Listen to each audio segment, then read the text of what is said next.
Oui, bonjour et bienvenue à tout le monde pour cette séance publique de la Commission de l'aménagement du territoire du 20 avril 2023. Alors, je tiens à saluer tous les membres présents et le personnel aussi qui est avec nous aujourd'hui. Alors, membre de la Commission de l'aménagement du territoire, M. Claude Charon, Mme Fernande Dalouse, Mme Christelle Lefebvre et moi-même, Geneviève Laroche, qui est aussi présidente de la Commission de l'aménagement du territoire. Madame Berthold avait un autre engagement aujourd'hui qui est aussi vice-présidente de la commission, donc n'est pas avec nous à moins qu'elle ait pu se joindre à distance. Nous avons aussi Madame Nancy Robichaud, qui est conseillère municipale du district du Lac-Magog, qui est avec nous pour cette séance qui concerne son district, et Madame Baudin, la mairesse, qui est aussi avec nous à distance. On a aussi une partie de l'équipe qui est avec nous, donc évidemment M. Yves Tremblay, qui est directeur du service de la planification et de la gestion du territoire. Nous avons Mme Lynne Dansereau, qui est chef de division planification et réglementation et patrimoine. Pardon. Nous avons Madame Valérie Beauchamp, qui est chef de section projet et design urbain. Nous avons Monsieur Benoît Lafointe, qui est chargé de projet en urbanisme. Nous avons aussi Madame Nancy Ruel, qui est agente professionnelle en urbanisme. J'essaie de faire un tour. Est-ce que... Non, c'est ça. Nous n'avons plus Monsieur Fizet, qui est sur son départ. Nous avons évidemment Madame Émilie Sorette, qui est secrétaire de direction. Et nous avons Madame Prisca Gilbert, qui est coordonnatrice au soutien aux élus. Est-ce que je n'ai oublié personne, je pense? Alors, je vous rappelle que la Commission de l'aménagement du territoire est une commission consultative. Donc, nous sommes là pour donner des recommandations au conseil municipal. Ce n'est pas décisionnel, mais c'est bien un lieu d'échange pour creuser, qui nous permet de creuser les dossiers avant que ceux-ci puissent se rendre en conseil municipal pour une décision finale. Et je vous rappelle aussi que vous êtes invités. Nous avons une personne aujourd'hui dans la salle à venir assister à ces séances publiques avec nous. Et quand c'est possible, nous pouvons aussi même échanger avec vous quand le temps nous le permet. Alors, sans plus tarder, j'irai avec notre ordre du jour aujourd'hui de la séance publique. Alors, pour commencer, l'adoption de l'ordre du jour, est-ce que ça vous convenait? Nous avons un seul point à l'ordre du jour aujourd'hui. Ça vous convenait comme ça, les membres? Oui. Procès-verbal. Nous avons lecture et adoption du procès-verbal du 6 avril qui était très succinct. Alors, j'imagine qu'il n'y a pas de contre-indication. Nous n'avions qu'adopté un procès-verbal pour votre information. Donc, il y a peu de chances qu'il y ait des modifications. Ça vous allait? Donc, ce qui nous amènerait tout de suite au point 9.1.1, qui est l'approbation d'un plan projet de lotissement phase 2 dans le secteur des rues Pruneau et Hébert, zone H0677 et H0077 du règlement numéro 1200 de zonage et de lotissement pour M. Denis Lachance et Mme Françoise Côté. Donc, je vais céder la parole à Madame Ruel pour la suite de la présentation. Il faut vous dire que c'est un dossier qu'on a vu déjà en orientation préliminaire. Maintenant, on est vraiment là pour donner notre recommandation finale de la Commission de l'aménagement du territoire qui se rendra ensuite en conseil municipal pour décision. Alors, à vous, Madame Ruel. Bonjour à tous. Donc, je suis ici pour vous présenter le projet du Boisé d'Auville, phase 2. Donc, le projet est situé dans le secteur des rues Pruneau et Hébert. Ce secteur-là se situe à l'est de l'autoroute 10 que vous avez ici et on est un peu au sud de la route 112. Donc, vous voyez, la phase 2, c'est le projet qui est en turquoise. Ce projet-là est situé directement à la limite de la zone agricole que vous voyez ici. Un petit peu plus au sud, vous avez la voie ferrée et un peu plus au sud-ouest, vous avez le lac Magog. Plus spécifiquement, si on voit le projet vu de proche, le projet du Boisé d'Auville contenait 2 phases. La première phase a été réalisée en 2017. C'était dans le prolongement de la rue Pruneau et il était, prévu la construction de 11 lots que les travaux sont terminés aujourd'hui pour cette phase-là. Donc, le promoteur, ce qu'il souhaite faire, c'est poursuivre le développement de ce secteur-là en faisant la dernière phase, donc la phase 2, qui va contenir, elle, 48 lots. C'est la partie que vous voyez en rouge au plan. Cette phase-là est à cheval sur 2 lots au plan de zone, 2 lots, 2 zones, pardon, au plan de zonage. Donc, on est à cheval sur la zone H0677 et il y a un petit bout du projet qui déborde dans la zone H0077. Donc, le projet de la phase 2 est dans le prolongement également de la rue Hébert que vous voyez qui est ici. Donc, c'est ça pour la localisation. Si on passe maintenant au volet environnement, on veut aborder 3 thèmes principalement dans ce volet-là, donc les milieux humides, les milieux hydriques ainsi que les milieux boisés et ouverts. Donc, le périmètre du projet, vous l'avez au niveau de la ligne rouge, c'est la partie où va se situer la phase 2 du boisé d'Eauville. Donc, en ce qui concerne les milieux humides, il y a une étude écologique qui a été déposée par le promoteur qui relève 5 milieux humides. Donc, c'est les milieux humides A que vous avez ici, B que vous avez ici, C à cet endroit-là, D, et il y a un petit bout du milieu humide E qui embarque dans le projet. L'identification des milieux humides que vous voyez, donc les milieux humides identifiés en bleu, ça constitue des milieux qui vont être conservés dans le cadre du projet. Et les parties que vous voyez en assuré bleu, c'est des portions qui vont être détruites dans le cadre du projet. Donc, ce qui est planifié, c'est de détruire une proportion qui équivaut à 67 des milieux humides et donc d'en conserver 33. Cette démarche-là elle a déjà été faite auprès du ministère de l'Environnement. Donc, les autorisations ont été obtenues en février 2022 pour la destruction partielle de certains milieux humides et totale de certains autres. Donc, c'était accordé par le ministère.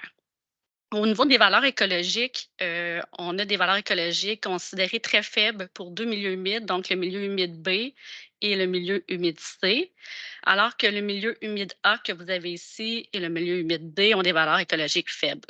Pour ce qui est du milieu humide E, ben, il n'y a pas de valeur écologique de disponible, là, donc le milieu est en partie situé sur un terrain voisin. Au niveau des milieux hydriques maintenant, il y a un seul cours d'eau qui passe à la périphérie sud-est du projet. Vous le voyez ici, il est identifié par le terme ruisseau.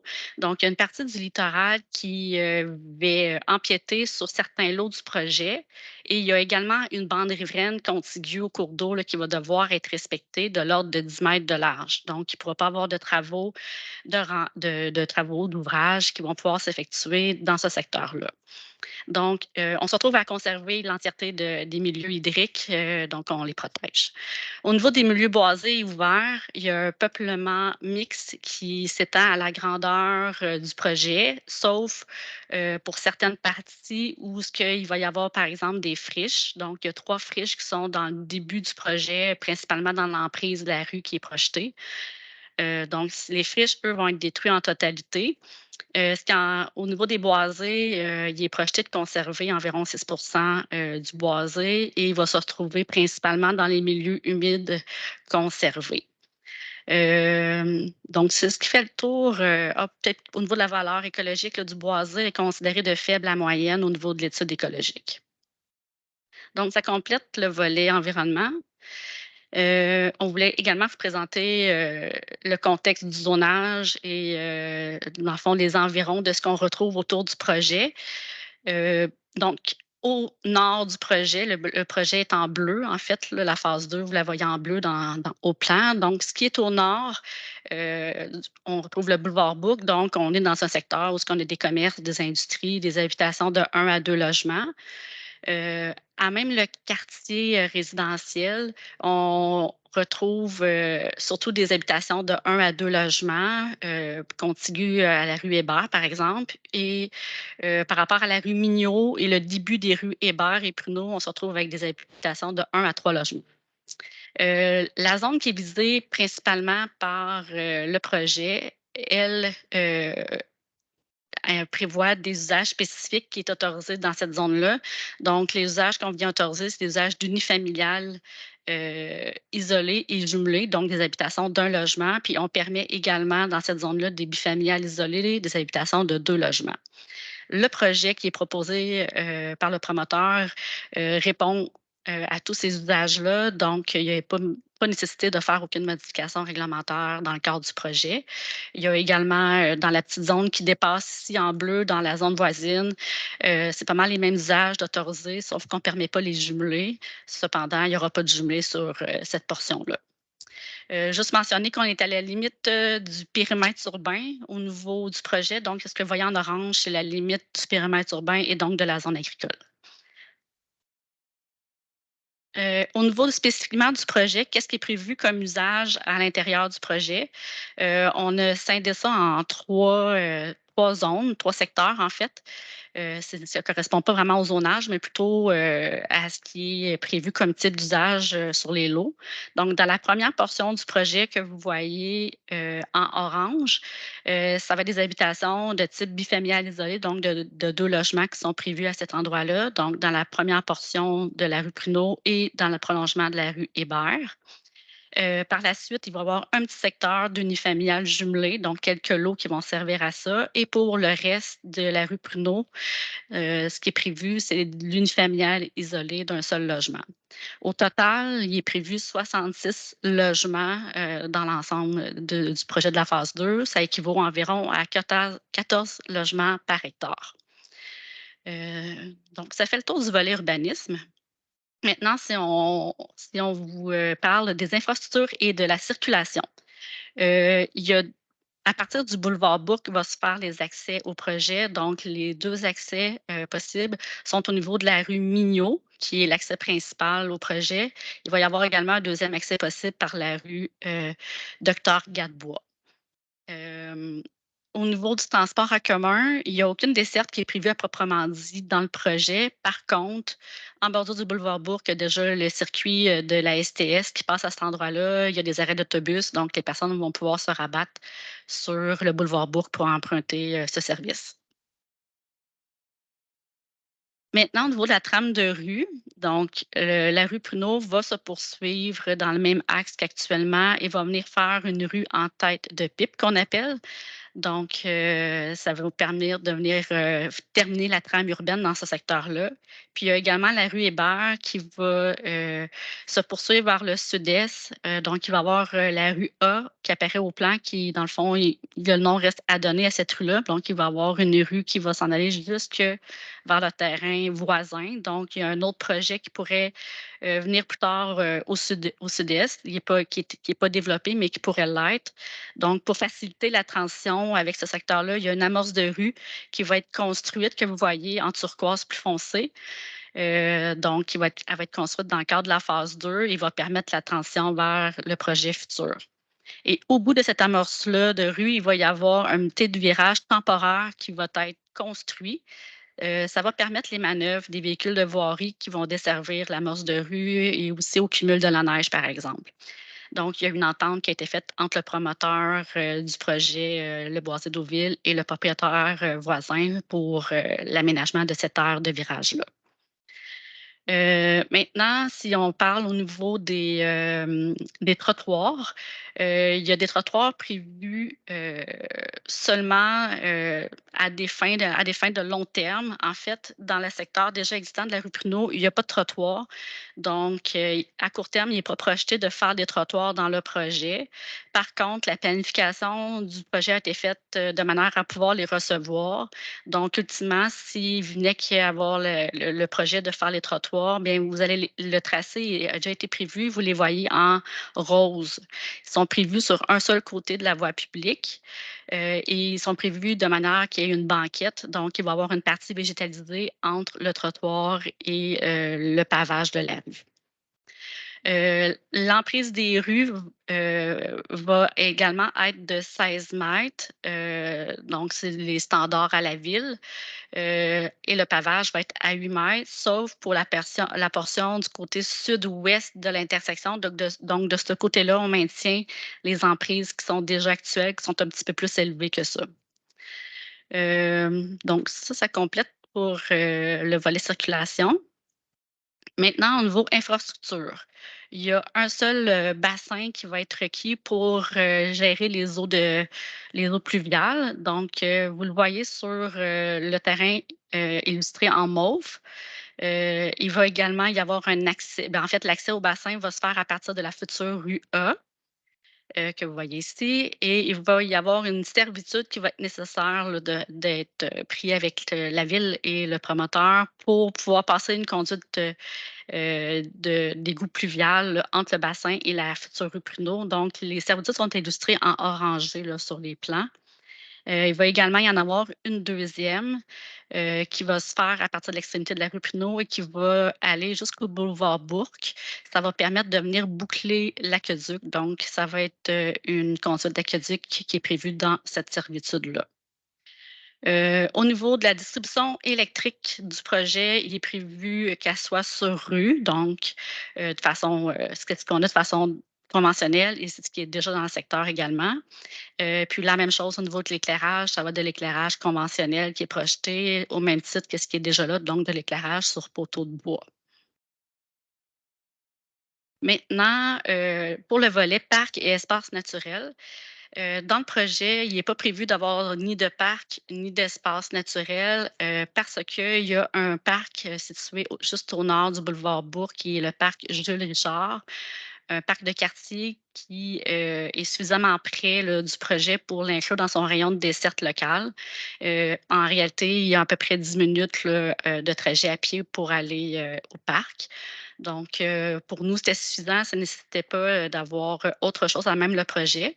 Donc, dans ces cas-là, ce qui arrive, c'est que, la contribution qui est nécessaire de fournir, pour des fins de parc, terrain de jeu, espace naturel, va être prise sous forme monétaire.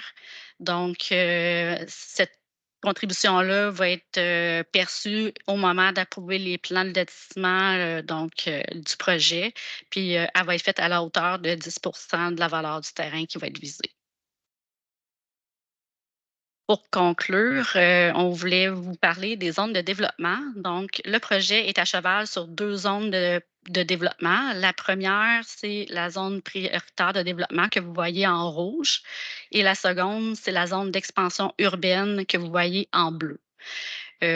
Pour pouvoir développer le secteur en bleu, il faut que 70 des terrains de la zone en rouge soient construits. Donc, présentement, on est environ à 59 de construits. Donc, lorsque 10 va être complété, autour de 10 va être complété dans la zone en rouge, il va être possible de développer la zone en bleu. Donc, on n'a pas prévu faire de modifications au niveau des zones de développement, ça concorde avec le projet. Donc, arrive maintenant terminer la recommandation à proprement dit. Ce qu'elle contiendrait, ça serait d'approuver le plan projet de lotissement qui est préparé par M. Christian Depastier, arpenteur géomètre, sous la minute 16 155, qui est datée du 6 avril 2023. On en est à la version 24 dans ce projet-là.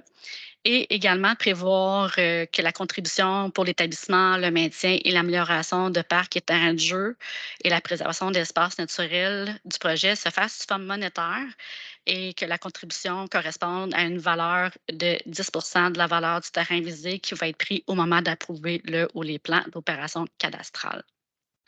Ça met fin à la présentation. Je vous remercie de votre attention. Merci beaucoup, Madame Ruel. C'est rare que je me prends un tour de parole, avant tout le monde. J'essaie toujours de laisser parler les membres, mais là, je trouvais important quand même de situer un petit peu, le projet, de donner mon avis, en fait, puis je vais respecter l'orientation qu'on a donnée la dernière fois en 4, qui était, favorable, mais je tenais quand même à dire que pour moi, ce projet-là est un projet puis en tout respect, là, ce projet-là est un projet un peu de l'ancien temps, c'est-à-dire que ça reflète nos règlements actuels qui sont certainement à revoir dans leur entièreté et c'est la volonté, je pense, de la commission qui a été souvent formulée.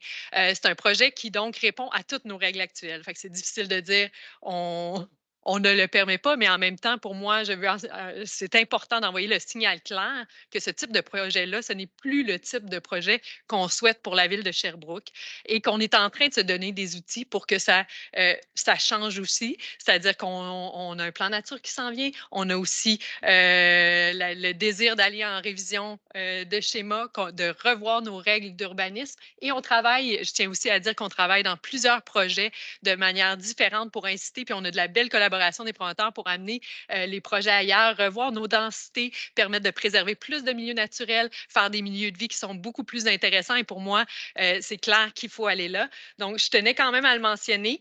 C'est un projet qui reflète nos règlements actuels, mais ce n'est pas le projet qu'on souhaite pour la suite. En tout cas, je parle pour moi à ce moment-ci. J'ai aussi un malaise, ça, je tiens à souligner, je l'avais mentionné lors de l'orientation, un malaise avec l'amorce de rue.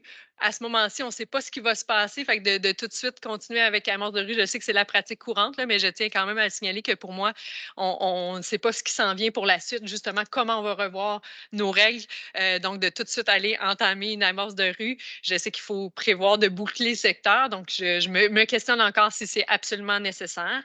Mais bon, donc la conclusion de ce que je veux dire, c'est que ça démontre vraiment bien l'urgence de retravailler sur nos outils et notre planification urbanistique, et c'est ce qu'on est en train de faire à la Commission d'aménagement du territoire. Alors maintenant, je prendrai les tours de parole. Madame Lefebvre. Oui, ben effectivement, j'appuie un peu, l'analyse que c'est pas tout à fait ce qu'on voudrait, puisqu'on voudrait, garder plus de milieux naturels.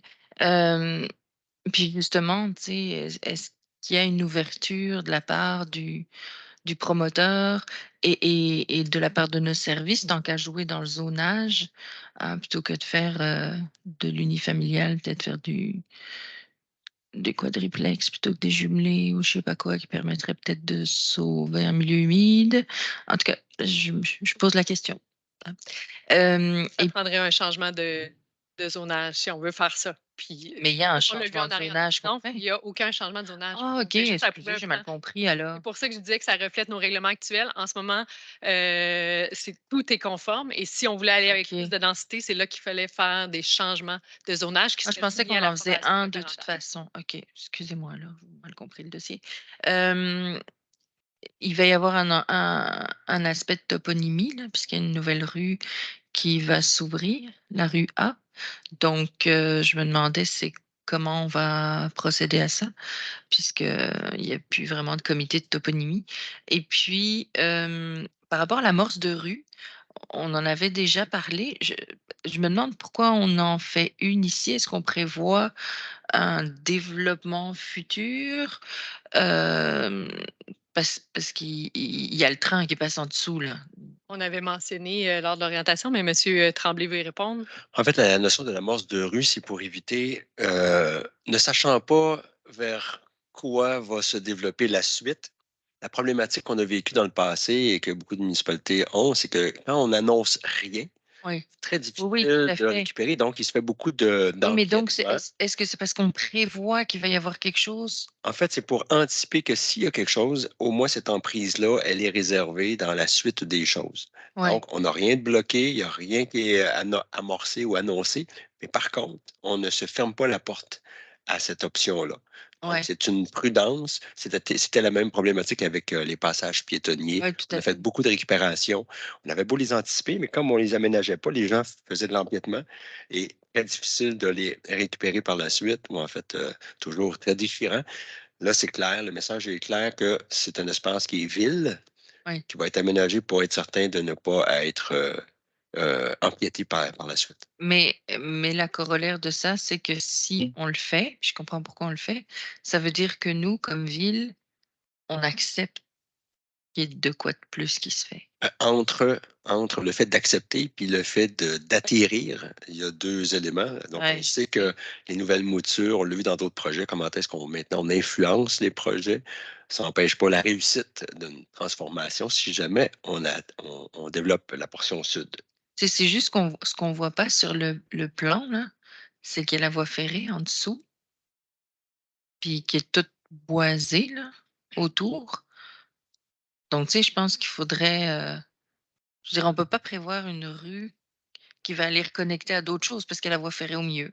Donc, est-ce que, en tout cas, je trouve Je que sais ce qu'il serait y a un intéressant lot de avant. regarder quand même, Il y a un lot avant le. Mais oui, je suis tout à fait d'accord qu'on n'est qu'on pas. veut ça, tu sais, alors qu'on est pris avec plein de plaintes à cause du bruit du train. Heu, tu sais, après bon, on peut se dire, ben, les gens choisissent d'aller vivre là où ils veulent, puis ils sont en connaissance de cause. Sauf que, tu sais, connaissance de cause, oui et non, là. parce qu'on est collé à la zone agricole. Alors, les gens vont peut-être être contents se dire, ah, il y a des champs à côté, mais le jour où il va y avoir de l'épandage, on va quand même avoir des plaintes. Donc, c'est là que je me dis, il faut réfléchir à cette voie ferrée aussi, puis se dire, est-ce que, et peut-être vous voyez ça en étapes. Moi, je me dis, il faut peut-être se positionner dès aujourd'hui, de se dire, ben non, pour la qualité de vie, c'est pas souhaitable qu'il y ait quelque chose qui se développe, on fera pas d'emprise de rue, point. C'est une question que je soulève, c'est tout. Merci. Je vais faire la boucle des commentaires, puis après ça, on pourra revenir. Madame Robichaud, en ligne. Oui, merci. J'ai posé beaucoup de questions l'autre jour, mais il y a comme des affaires qui m'ont popé. Entre-temps, je me demandais, ben ça, j'en avais parlé l'autre fois, puis je ne me souviens pas d'avoir la réponse. Les citoyens alentours, ils ont-ils été informés en amont? Je vais tout poser mes questions, puis vous pourrez m'y répondre ensuite, parce que j'avais posé la question, puis je ne me souviens pas qu'on m'avait dit oui. Puis je me demandais pourquoi que les lots numéro 25, 46, 47, qui sont principalement les lots au complet avec un milieu humide, pourquoi que c'est accepté? Parce qu'on voit plus bas, au sud-ouest, les lots 3 et 4, il y a eu des demandes au ministère qui ont été approuvées. En tout cas, il y a eu des. Alors qu'en haut, il n'y a pas le petit onglet disant qu'il y a eu des demandes faites au ministère, puis ça a été approuvé ou pas, mais on détruit complètement ces trois espaces-là. Tantôt, Christelle a parlé, la rue A, il y aura de la toponymie. Moi, j'avais cru voir l'autre fois que c'est la rue Hébert qui continuait. Fait que j'imagine que ça l'a changé. Vous avez parlé de trottoirs. Les trottoirs ne seront pas faits là. Ça veut-tu dire que si un jour il y aurait des trottoirs, c'est la ville qui va devoir les assumer? Parce que présentement, ce n'est pas les promoteurs qui doivent, avec le nouveau règlement, les assumer. Fait que s'il ne les fait pas là, c'est la ville qui va devoir le faire. Donc, il n'y en aura jamais. Et dernière question, est-ce que les propriétaires ont des terrains ailleurs qui pourraient céder le 10 dans un secteur qui pourrait être intéressant au lieu de donner de l'argent? Parce qu'on voit ça aussi, là, on a eu ça, nous, dans notre secteur, là, des promoteurs qui ont donné des bouts de terrain adjacents à des parcs et tout pour que ça soit plus grand au lieu de donner de l'argent. Donc, ils ont comme transféré un bout d'un autre terrain qui ne leur appartenait pas, là. Fait que ça, c'est quelque chose qui peut être fait à cet endroit-là aussi, avec ces promoteurs-là. J'ai fait le tour. Merci. Est-ce que c'est beaucoup de. Je m'en suis nommée. Est-ce que. Il me semble, en tout cas sur les citoyens, il me semble que la question avait été posée la dernière fois, puis c'était plus que les citoyens s'attendaient à ce qu'il y ait un développement de ce type-là de mémoire qui avait été nommé, étant donné que ça ne que ça répond à tous nos règlements, il n'y a pas d'obligation d'aller en consultation, mais on peut. Oui. Effectivement, dans le cadre d'un projet de développement, il n'y a pas de consultation citoyenne ou d'aller chercher un avis auprès des citoyens qui est requis légalement de faire. Donc, dans la pratique, on ne va pas chercher d'avis auprès des citoyens normalement.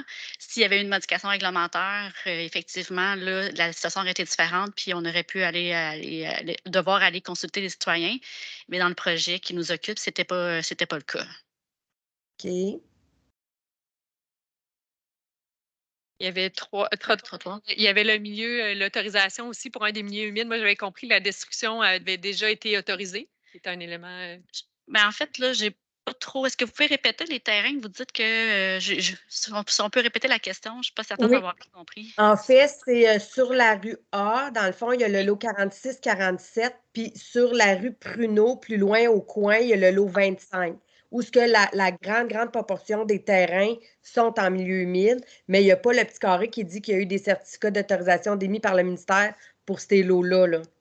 Oui, mais en fait, l'ensemble du périmètre que vous voyez en rouge, il y a l'obtention des autorisations pour détruire les milieux humides qui sont illustrés au plan. Donc, l'autorisation a été obtenue en février 2022, puis tous les terrains qui est prévu de détruire dans ce secteur-là, c'est autorisé par le ministère.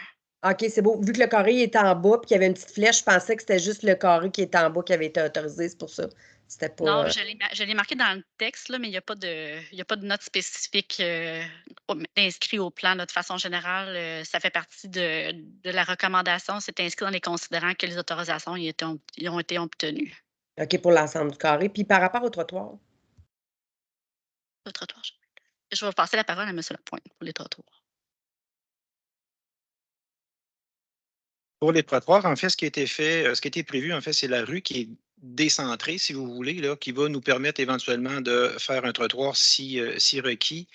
Le trottoir, il n'est pas construit au jour 1, si vous voulez, parce qu'il n'y a pas de réseau. En fait, tous les rues existantes, Hébert et Pruneau, n'ont aucun trottoir.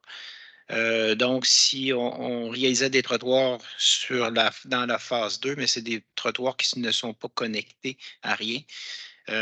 Autre chose, normalement, dans des projets de cette densité-là, mais des trottoirs, on n'en fait pas.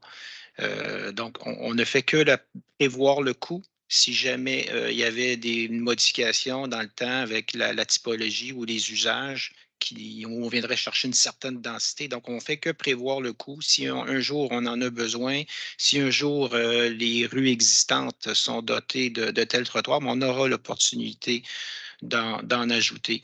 Mais oui, à ce moment-là, mais le promoteur ne sera plus dans le coup. Oui, ce sera des investissements en ville là, si on veut en rajouter dans quelques années. OK. Donc, tu bien dire qu'il n'y en aura pas, là. Si ce n'est pas le promoteur qui le fait maintenant, il n'y en aura pas. Non, mais tu sais, il faut être réaliste, faut pas. On le prévoit, mais ça n'arrivera jamais si le promoteur ne le fait pas maintenant, là. Mais ce que je comprends, c'est que la densité Je de comprends ça. cette rue-là ne demanderait pas, ne justifierait pas un trottoir dans l'état actuel et que c'est plus pour pallier à si jamais on revoyait complètement l'aménagement de notre territoire puis que ça devenait connecté avec une zone de très haute densité, par Ça ne exemple. sera pas le cas. Mais Non, là, mais je comprends.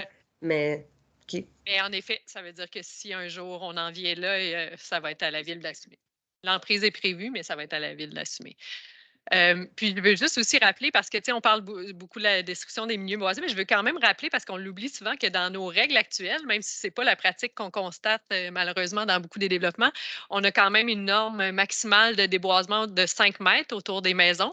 Donc, on voit ici beaucoup de grands terrains où les demeures sont en bordure de rue, mais on a des arrière-lots boisés, ce qui veut donc dire qu'à 5 mètres des résidences, on n'est pas supposé de voir de déboisement de ces zones-là, ce qui vient ajouter du milieu boisé sauvegardé, puis que c'est important que le promoteur soit bien au fait de ça aussi, parce qu'on on se limite à 5 mètres de déboisement après les bâtiments. J'ai Mme Louze. Oui, quand ce dossier est venu en orientation, je crois en janvier ou en décembre, on avait tous parlé un peu de notre inconfort par rapport au fait justement que, oui, bien qu'on va quand même garder les boisés derrière les terrains privés des gens. On parle de seulement 6% de protection de boisés en général, là, pour le projet en général. Et justement, et c'est d'ailleurs justement sur le même endroit où on va protéger les 33% des milieux humides qui va avoir un milieu boisé dedans, inclus. Ça, on avait déjà discuté. J'avais aussi entendu que justement parce que c'est un projet qui répond à nos règlements, ben, que ça serait un peu compliqué pour nous aussi de le refuser, mais on était tous un peu mal à l'aise. Ce qui n'avait pas été, ou si ça avait été dit, moi, je ne me rappelle pas du fait que, justement, pour la compensation là, de terrain, pour des parcs, tout ça, on allait faire juste de façon monétaire. Ça, je ne me rappelle pas d'avoir vu ça en atelier. Et puis ça, c'est vraiment quelque chose qui m'a dit, qui m'a fait en sorte que finalement, pour ça, puis même si je comprends qu'on a un parc qui est en proximité, ben, il faut quand même traverser le boulevard pour accéder les parcs. Puis, fait qu'on ne parle pas vraiment d'un parc de proximité. Fait que je suis vraiment pas à l'aise avec tous ces facteurs-là. Et bon, s'il faut. Là, c'est déjà le temps de se prononcer ou tu prends encore le commentaire? Je vais. En fait, aujourd'hui, on est là pour donner l'orientation Pour finale qui donner. va monter. Ouais. Fait qu'aujourd'hui, je vais inscrire ma dissidence sur ce dossier-là. Merci. J'ai Mme Beauchamp ou M. Lapointe là, qui voulaient répondre à certains points. Je vais juste préciser par rapport aux milieux humides, les milieux humides que vous voyez qui sont en bleu sur Pruneau en bas et jusqu'en haut vont être conservés. Ils ne seront pas détruits. Le seul qui va être détruit, c'est celui qui est dans la partie mauve pour le bassin. Je tenais seulement à le préciser. Est-ce que c'est... Oui, c'est beau. Merci. J'ai Mme Lefebvre qui veut reprendre la parole. Oui, mais justement, c'est pas super clair pour moi les parties de zone humide. C'est un peu fatigant. Puis, je me demande, c'est fatigant qu'on soit pas consulté quand ils donnent des certificats d'autorisation pour ça, là. On l'a nommé On le abondamment nomme, on le en renomme, on le orientation. redit, mais encore une fois, là, je fais ce constat que franchement. Puis, je me demande aussi, avec la proximité du plan nature qui s'en vient, puis les étapes temporaires que ça fait versus le timing où le promoteur va devoir faire cette demande de permis. Plus on autorise des choses, plus on sait qu'on. Il y a déjà ces autorisations du ministère. Oui, mais pas encore les permis de construire. Est-ce que ça va venir se confronter dans le timing, ces demandes de permis, etc. là? Je ne sais pas, parce qu'on s'approche quand même. Puis je me demandais si on avait quand même sensibilisé le promoteur. Je ne suis pas experte là-dedans, mais je sais qu'il y a quand même des avantages fiscaux à laisser des espaces en conservation, etc. Est-ce que ça a été analysé par lui, parce que parfois ça peut être un avantage qui est plus intéressant que de faire un terrain, un bâtiment. Donc je ne le sais pas là, mais je suis pas experte. Je suis pas experte là-dedans. Donc voilà, c'est mes questionnements. Puis oui, il y a plusieurs malaises dans ce dossier-là, effectivement. Je trouve ça compliqué de donner une orientation. OK. Mais c'est pour ça qu'on l'avait vu en préorientation. Fait que j'étais un peu... oui. Allez-y, Mme Ruel. Ben, je me permettrais Ça peut-être de répond pas. répondre à une partie sur votre commentaire. Au niveau des milieux humides, les parties détruites qu'il faut savoir, c'est que, par exemple, pour l'aménagement du bassin, c'est le point le plus bas qu'on a du terrain. Donc, c'est difficile de venir conserver certains milieux humides, dont celui-là, où ce que le point bas, le bassin, c'est l'endroit approprié pour venir l'aménager. Et pour les autres, vous verrez que le milieu humide A, la partie détruite correspond directement au prolongement de la rue Pinault dans le même axe, là. Fait qu'encore là, c'est difficile de venir protéger ce milieu humide-là quand il tombe dans l'axe de la rue existante. Et c'est le cas également pour l'autre portion du milieu humide, le milieu humide C, qui également, il y a des portions dans l'emprise de la rue, dans l'axe actuel. Donc, je pense que par rapport à beaucoup de projets qui ont été déposés dans le passé, il y a un gros effort de conservation de milieux humides dans ce projet-là que habituellement, on n'avait pas, tu sais. Donc, il y a vraiment des milieux humides qui sont conservés à même les terrains résidentiels, ce qu'on voit quand même relativement rarement. Donc, somme toute, il faut prendre ces considérations-là aussi dans l'analyse. Ouais. Merci. Fait que je vous reviens pour votre orientation, Mme Lefebvre. J'ai M. Lapointe qui voulait prendre la parole. Puis ensuite, j'aimerais entendre M. Charon aussi. En fait, je voulais faire un commentaire, suite au commentaire de Mme Louze là, sur le 10 de parc.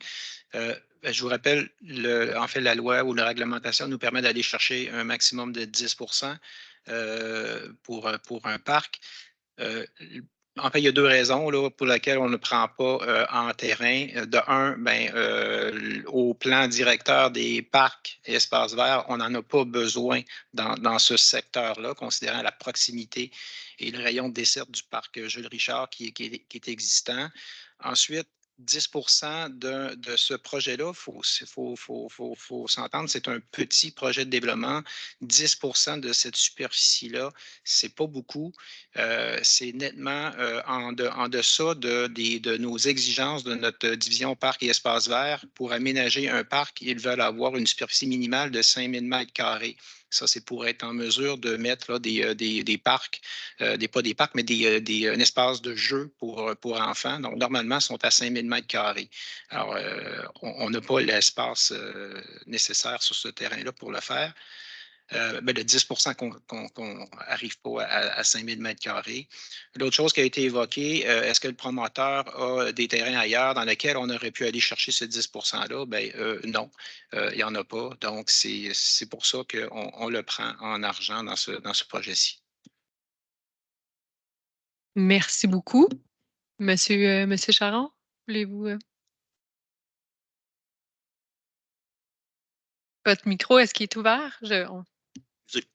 Vu qu'il n'y a pas de demande de modification de règlement, je pense que c'est accepté tel quel.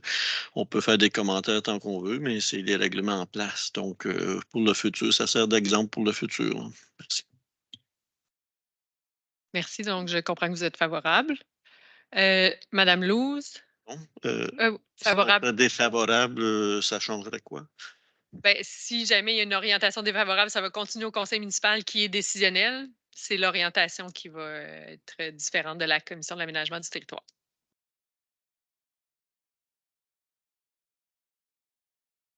Moi, j'aimerais entendre Mme Robichaud, sa position. Est-ce que je peux juste poser une question par rapport à ce que Benoît avait parlé? Oui, juste une petite question, puis après ça, si Mme Robichaud le souhaite, évidemment. Mme Louze? Benoît, est-ce qu'on connaît le montant justement que la ville va avoir pour ces 10 %-là par rapport au terrain? Puis aussi, cet argent-là, il va dans une enveloppe, j'imagine, pour réhabiliter ou refaire d'autres milieux naturels? Si c'est le cas, puis où on peut trouver cette enveloppe-là dans le budget? En fait, je peux y aller pour une partie de la réponse. Là, effectivement, ces sous-là sont automatiquement et obligatoirement envoyés dans un fonds particulier, qui est le fonds d'aménagement de parc. Donc, c'est votre fameux cédule 6 localement que vous avez d'ailleurs dans les arrondissements. Mais pour ce qui est du montant, je pense qu'il est à venir. C'est en fonction, bien sûr, là, de la suite là, du dossier et de l'évaluation qui doit en être faite. Est-ce que Mme Robichaud, vous souhaitiez répondre à la demande de Mme Lefebvre? C'est vraiment à votre guise. Ben, dans le fond, tu sais, mes inconforts, je les avais déjà dit en lien avec les milieux humides. Est-ce que ça aurait pu être densifié plus? Peut-être, mais moi, personnellement, si ça aurait été le cas, je me suis dit que ça aurait pris une sortie sur le boulevard Bourg directement parce que c'est toutes des unifamiliales à côté.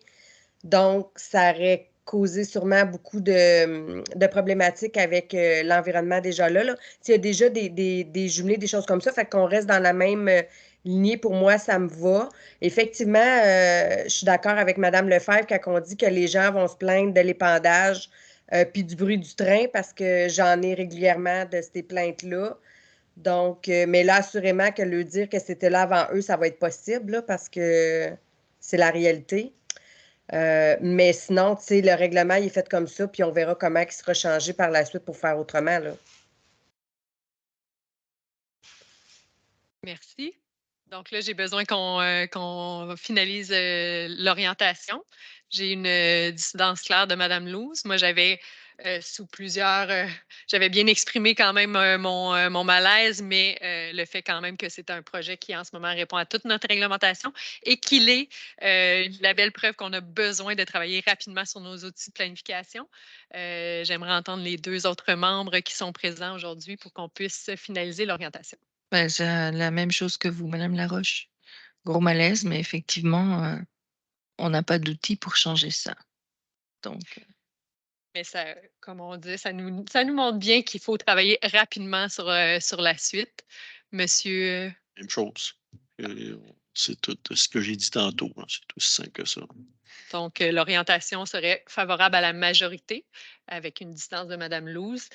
Et le dossier, donc, Pas le cheminement. mot favorable. Hein? Je dis résigné. Oui, ouais, OK, d'accord. Mais je ne suis pas sûre que ça se note dans un procès verbal résigné, mais on s'entend entre nous que c'est le terme qu'on aimerait utiliser. Donc, ça veut dire que le dossier va de toute façon aller continuer à cheminer vers le conseil municipal où il sera présenté pour décision de l'ensemble du conseil. Donc, c'est ce qui mettrait fin, à moins qu'il y ait d'autres commentaires, à notre séance publique du 20 avril 2023. J'aimerais, sur une note aussi positive, vous dire que bientôt, on verra aussi le retour du fameux projet maçon qui avait été présenté en public dernièrement, qui va nous revenir sous peu dans une prochaine étape et que, bien sûr, les travaux se continuent à la commission. Ne manquez pas la suite. On a beaucoup de projets stimulants qui s'en viennent aussi. Alors, merci beaucoup à tous et à toutes d'avoir été là. Au plaisir.